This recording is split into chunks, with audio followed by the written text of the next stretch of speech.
Hello everyone, this is the part 6 of the atomic structure question based on the Bohr model of atom, and the question is what is the lowest energy of the spectral line emitted by the hydrogen atom in the Lehman series। ठीक है, अब इन्होंने किसके बारे में बात करी है, द लेमन सीरीज़ के बारे में। इसके लिए आपको वैल्यूज़ पता होनी चाहिए किसकी, N1 की और N2 की।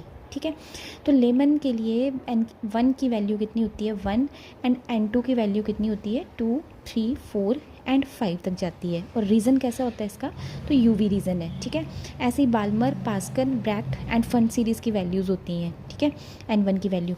तो यहाँ पे जो फॉर्मूला लगेगा वो इसमें किसके बारे में पूछा है, तो लोएस्ट एनर्जी के बारे में पूछा है।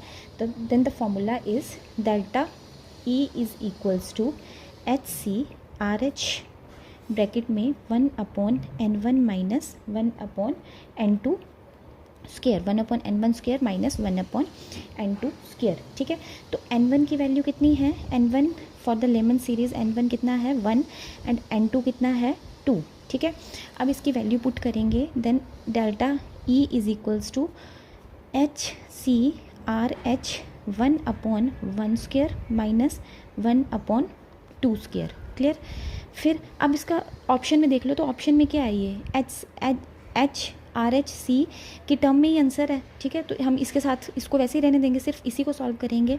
देन अगर सॉल्व करने पे क्या बनेगा, HCRH ये क्या आ जाएगा 1/1 माइनस 1/4। ठीक है, अब क्या बनेगा इसको नेक्स्ट सॉल्व करने पे, HCRH 4 क्या आ जाएगा इसका एलसीएम, देन 4 माइनस 1।